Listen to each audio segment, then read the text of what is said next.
Hey, so my therapist said I should try journaling my feelings, but, well, I've tried and it makes me feel vain, self centered. So I thought I could just try writing letters to you, tell you how I'm feeling. Maybe that would, I don't know, help me feel better. I'm not doing great. I'm having a really rough go of it, if I'm being honest.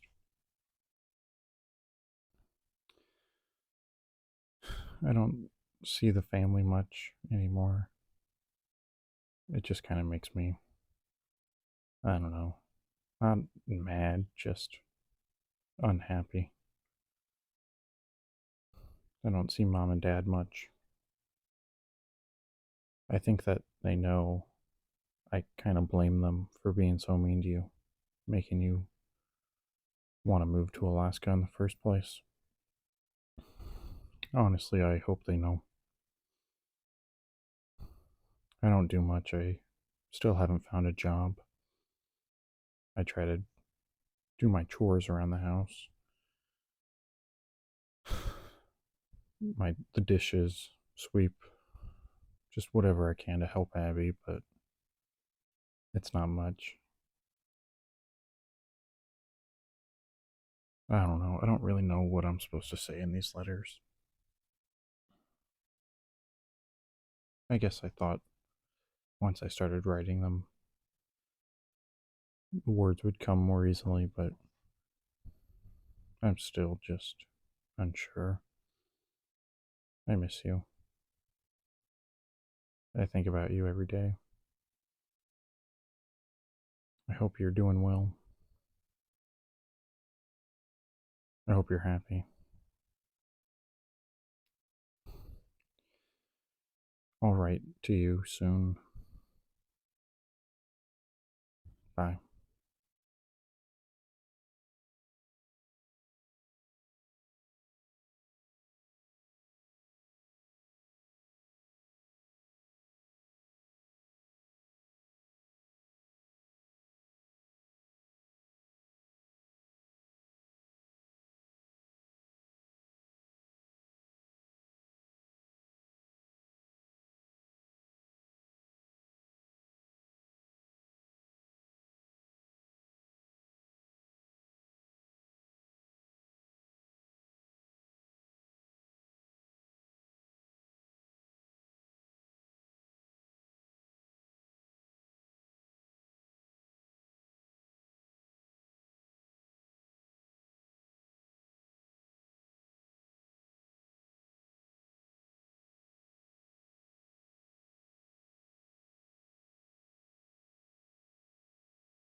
Hey, I know it's been a long time since I wrote that first letter.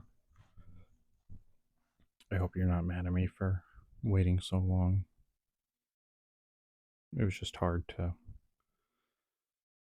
I don't know, sit down and put pen to paper again. Things aren't going so well. I'm just, I'm getting worse, I think. My therapist seems more worried about me. Abby seems more worried. She tries to make me feel better. I know, but not much makes me feel better. Even my coffee seems to be losing its flavor. Watching movies is just kind of dull now. I don't read. I barely see my friends anymore. I still don't see the family very much. I just sit at home on the couch, either waiting for Abby to get home or sitting there quietly with Abby. My sleep isn't doing well. My appetite's not doing well. It feels like things are just slowing down. Everything is just feels like it's coming to an end. I don't know. Which is dramatic, I know, but it just feels like things aren't really going anywhere anymore.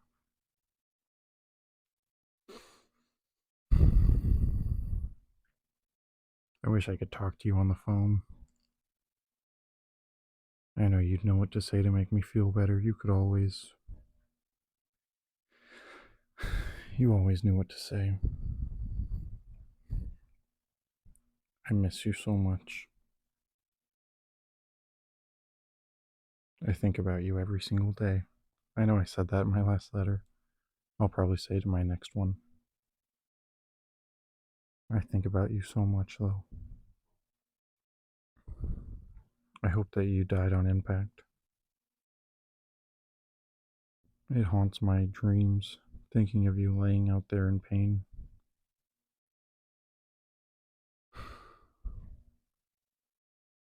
I really, really hope you went fast. I love you. I don't know if you can see me. I don't know if I believe you can see Earth when you die.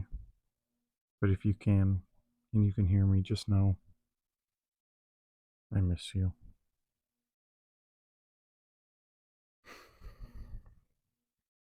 I'll try to write to you more. Bye.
I hate driving now.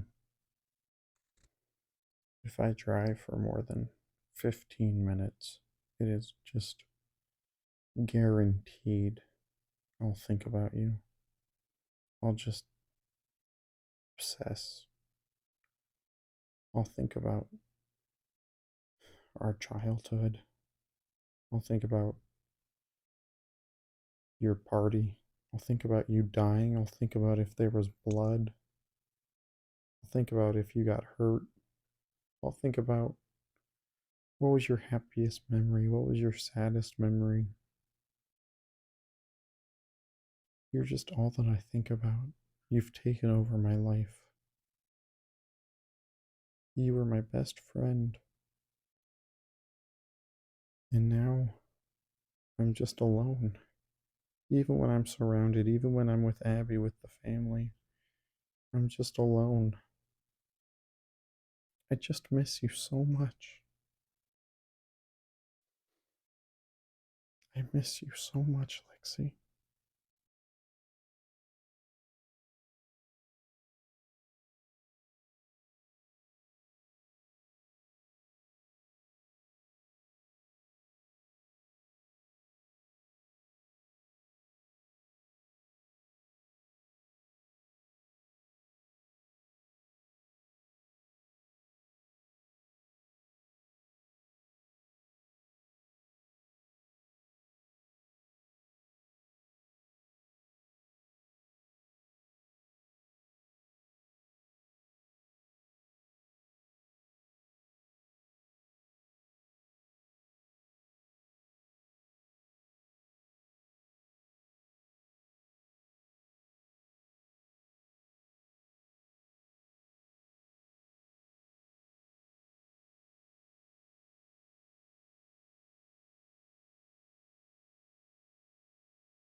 I am not eating well. I'm not sleeping well. I'm sleeping a lot, but not well. I don't know why. My stomach just turns at everything I see. Even my coffee in the morning is hard to drink. I love coffee. I've always loved coffee.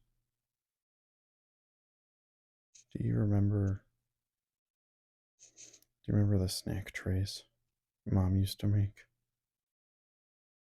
Just a plate with shredded cheese, mandarin oranges, Oreos, and she would just put that in front of us, and that was our lunch.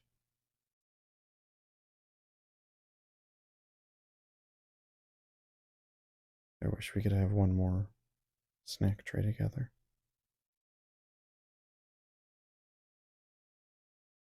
Lindsay was talking to me on the phone the other day, and she said something I've been thinking a lot about. She said that she looks at me and she thinks about when we were kids,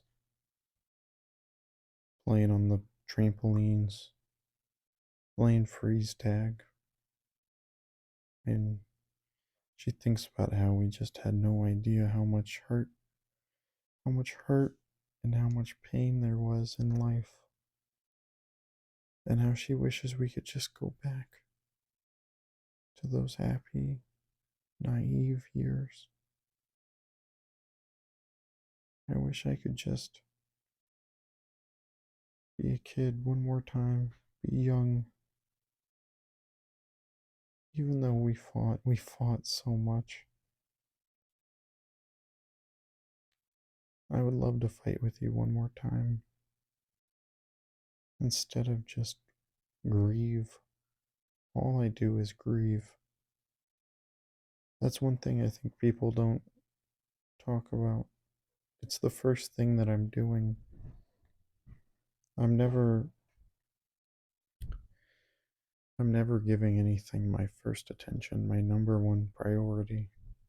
When I'm driving, I'm grieving and I'm driving. When I'm eating, I'm grieving and I'm eating. When I'm watching TV, you're the first thing I'm thinking about.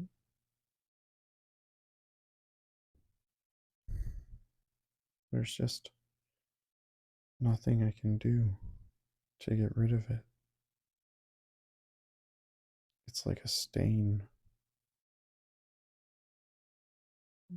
You are dead, and there is no way for me to not think about it. Abby got me an appointment with a psychiatrist. He's gonna put me on pills. I told Julie that. She told me I shouldn't get on medication.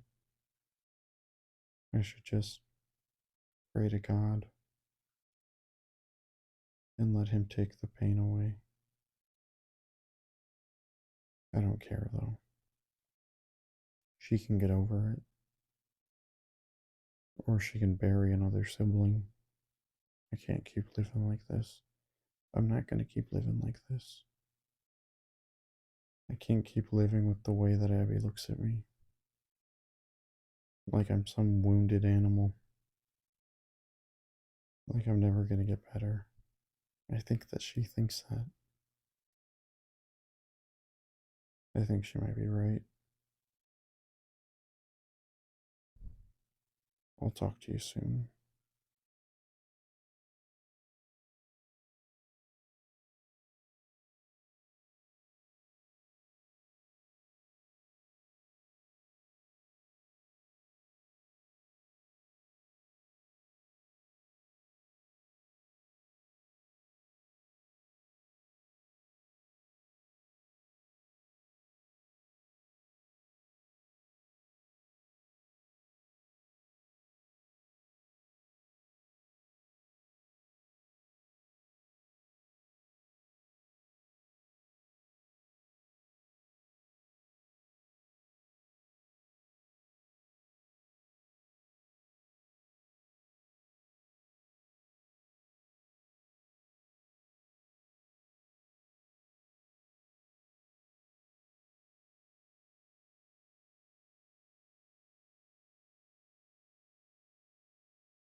I I definitely drank too much last night.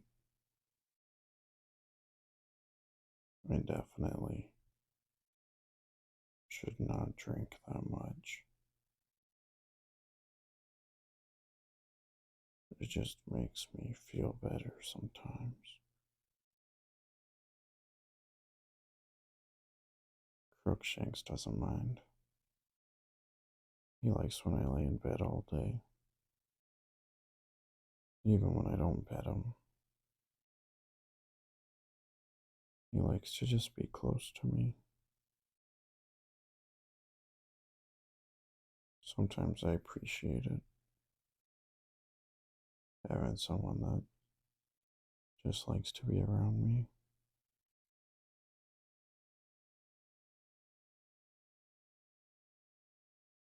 I miss you.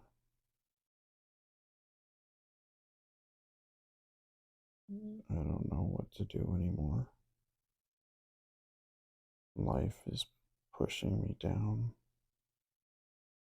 and I don't know how many more times I can get back up.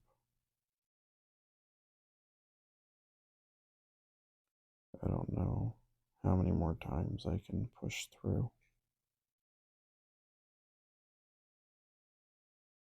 I'm trying to stay strong for Abby, but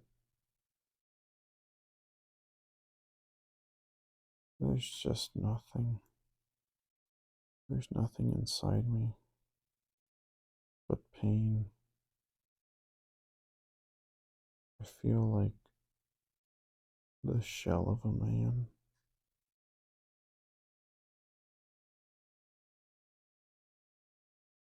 It feels like my soul is dead and my body wants to catch up.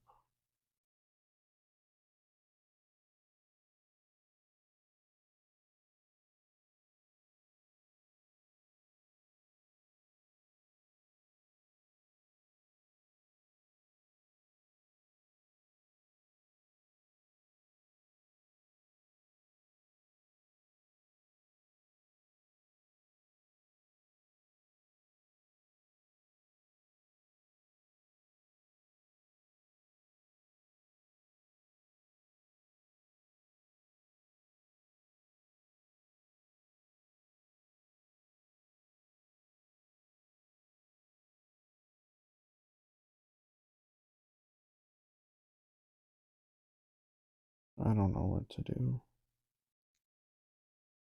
I started some pills, but they haven't started to do anything yet.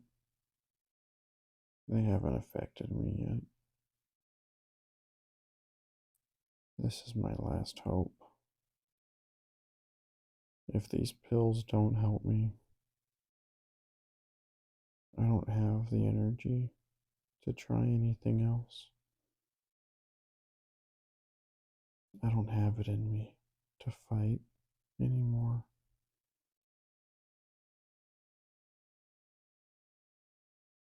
I just want to see you one more time.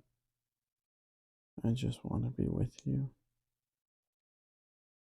I don't think that's so bad. I don't know why it's so taboo. I don't think I should be put in a hospital just because I want to see my sister one more time. Just because I miss you.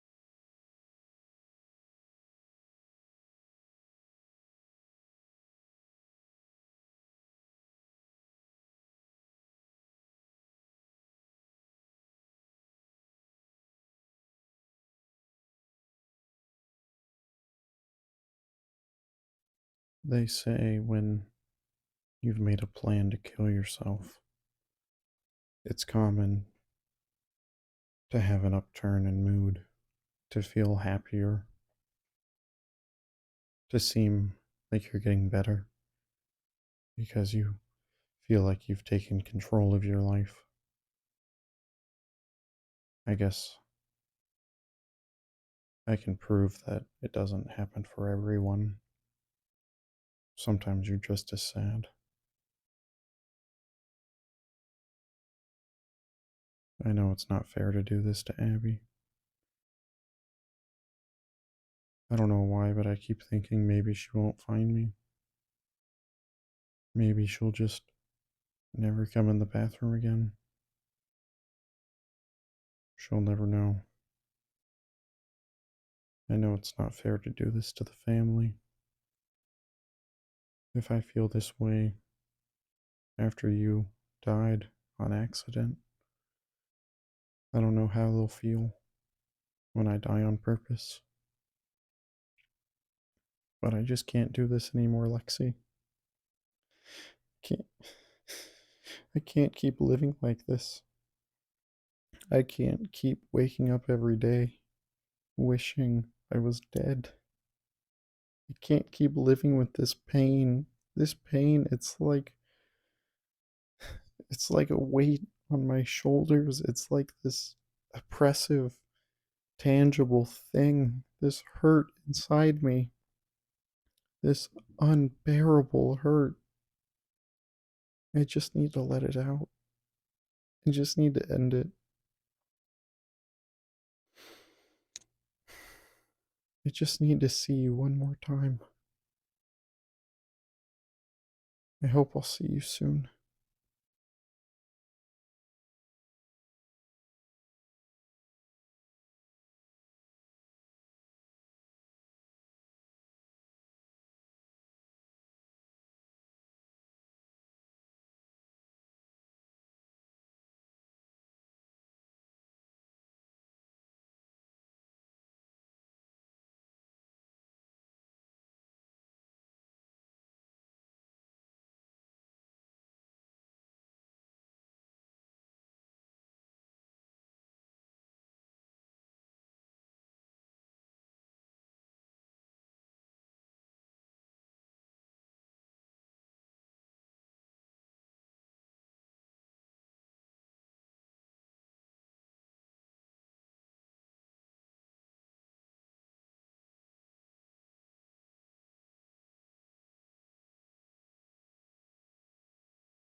I think a lot about the place where you died,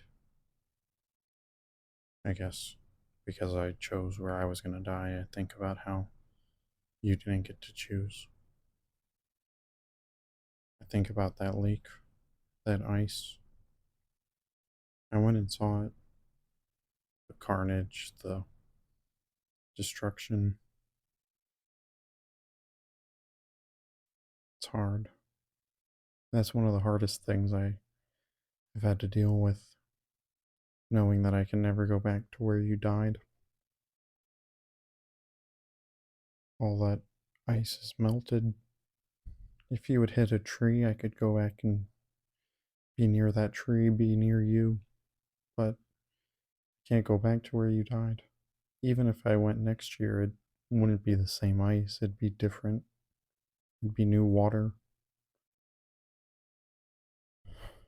The place where you died is gone, soaked into the ground, melted into the ocean, evaporated into the air. Maybe it was the water in the shower when I cut myself. Maybe one day I'll go to the beach. I'll be out in the water. I won't know it, but I'll be swimming in the water that you died on. I'll feel like you're near, and for a minute I'll forget that you're dead. Maybe that'd be nice, I think.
Something no one ever really told me about grief, about the process of saying goodbye, was how many times you would have to do it, how many times someone dies.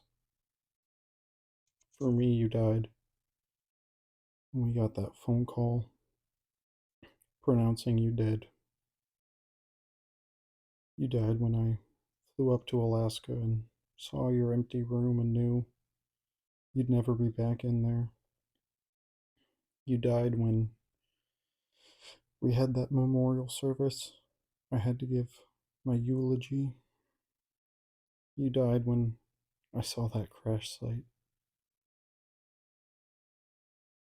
You died when I flew back to Georgia, knowing I'd never go back to Alaska, but never go back to the place where you spent your final days.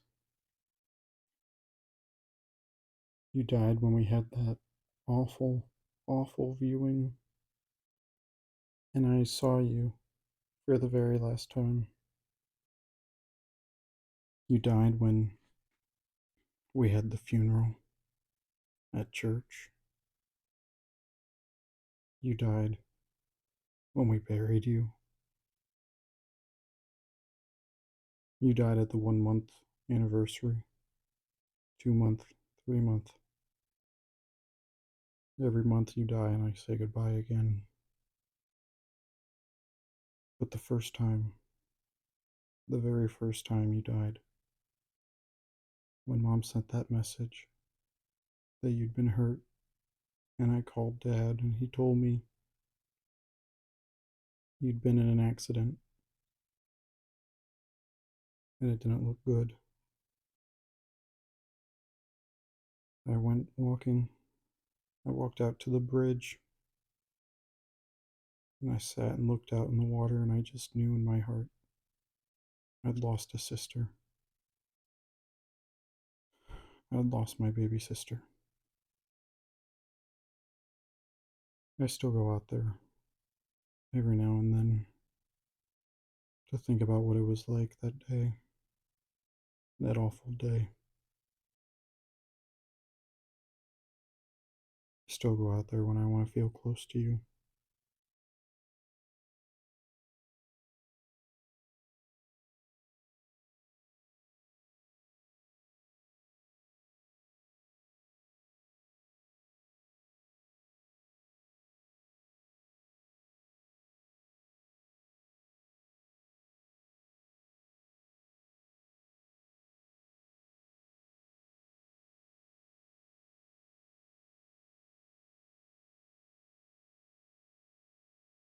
I'm doing a lot better. I've been on my medication now for 3 months. It's been doing a lot for me. It's been helping me wake up in the morning, not feel so terrible. It doesn't make the pain go away. I still get sad when I think about you, and I think about you a lot. It doesn't make it any easier to deal with it. It just makes it possible. Before, it was like I would hit this brick wall that was 100 feet high of just sorrow, grief, and I would just face plant in it. Now it feels like I'm hitting a wooden wall that's only 10 feet tall.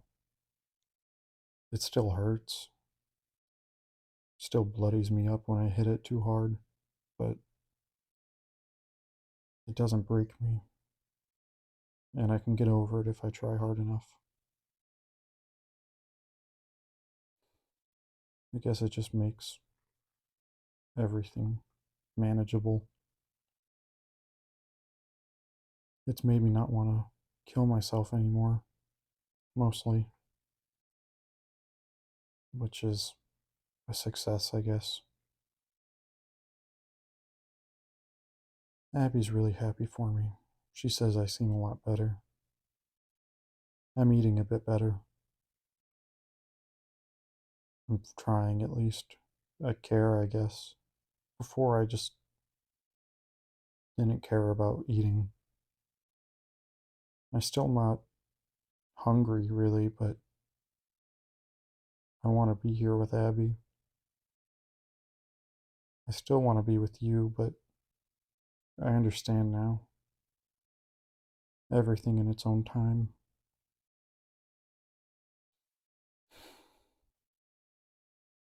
I miss you every day. Don't think that I've gotten over it just 'cause I don't cry as much now. If you can see me, I'm not over it. I still miss you.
Hey, I'm sorry I haven't written to you in a while.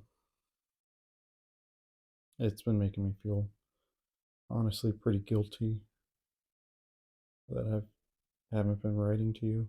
Just kind of been ignoring you. And it's been making me feel guilty because my pills have been doing a lot, making me feel a lot better, and I just feel bad not feeling bad about you. I feel bad laughing with my friends when you're dead. I feel bad hanging out with people knowing that you're not going to hang out with anyone ever again. I feel like I'm not allowed to be happy sometimes. My therapist tells me that's just part of grief, part of acceptance. Abby says it's best to be social, so I see my friends a lot now. I go to their place. Connor and Taylor, they got an apartment together. I go over and watch movies a lot. It's nice sometimes. Sometimes it just makes me more sad, but most of the time it's nice. It's hard to believe it's been 8 months since you died. It's hard to believe. Soon it'll be a year, then two, then three. Tomorrow's tomorrow's my 3-year wedding anniversary. It's hard to imagine if I had known 3 years ago you were going to be gone. I don't know. My therapist says it's not healthy to imagine, to pretend like I could have known. Do you remember when? Do you remember that Polaroid you took of Abby and I at our wedding? And then when you gave it to us and you had sharpied the date on it and it was the wrong month, you'd said we got married in September. You're so silly and kind of stupid. I had a I had a bad night last week. I don't know. I've been having a bad day. Things just weren't going well. And then I wasn't eating well. I didn't really want to eat, and I forced myself to eat this chicken wrap that Abby made, and it just really upset my stomach. I don't know what it was, but I wound up throwing it up, which wouldn't have been the biggest deal, but I'd already taken my meds, and so I think I threw them up, but I wasn't sure. So I didn't want to take more just in case it was already in my system. And so I didn't have my sleeping meds for that night, and it just kept me awake all night. And I was just sobbing. I was just having this horrible, horrible grief. I was crying, and I was just felt inescapable. I felt like I had completely backslid. I was up till like 6 in the morning.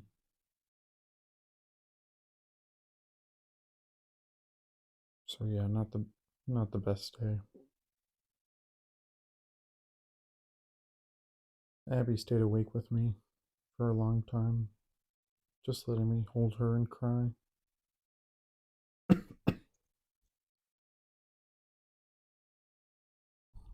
It's been better since then, though. That was the worst day I've had in a long time. I've been getting more or less better. I've been eating better. I try to make food. I make eggs. A parent from our Sunday school class gave us eggs from their farm, so we have fresh eggs. That's nice. I'm drinking a lot of coffee. I love coffee. It's nice to be able to drink it again. I don't know if I ever told you, but that day when you died, when we were at Jamie's house waiting for news, I had her make me a huge pot of coffee and I drank all of it. It was just like this stress coping mechanism. I just was chugging coffee down. It was terrible. I was all jittery on top of everything.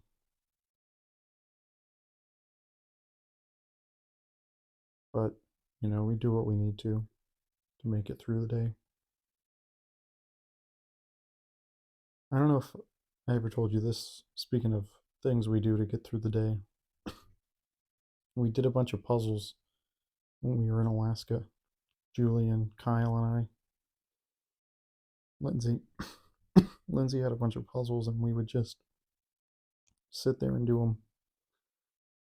We probably did a dozen in those days that we were up there. We would just sit there and pretend like we weren't thinking about you.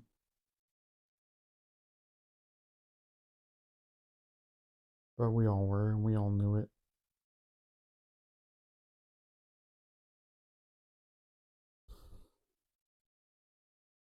I went over to mom and dad's the other day. I saw David. We didn't really talk. It was nice. When I left, I went to the cemetery to see you.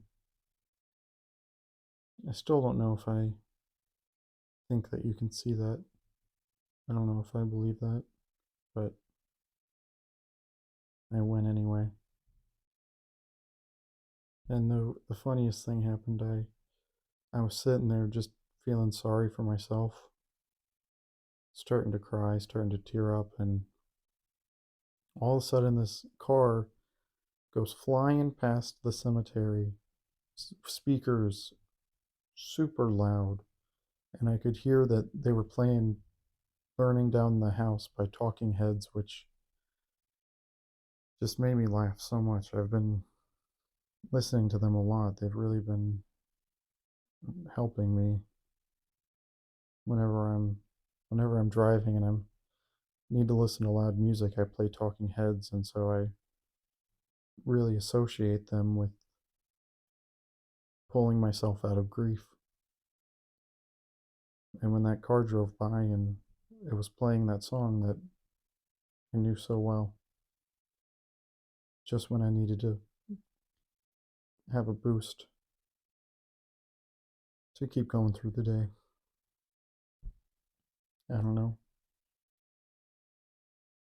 I don't know if I believe in fate or things like that, but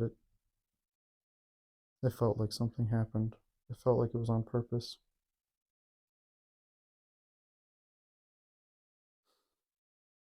I don't know. It's just a stupid story, I guess. Abby misses you. We talk about you a lot. I think she might start writing letters to you. I don't know, though. I'll write to you soon, I promise. I'll keep you updated on all the family drama. I just want you to know that I love you. And I think I'm doing better. I think you'd be proud of me.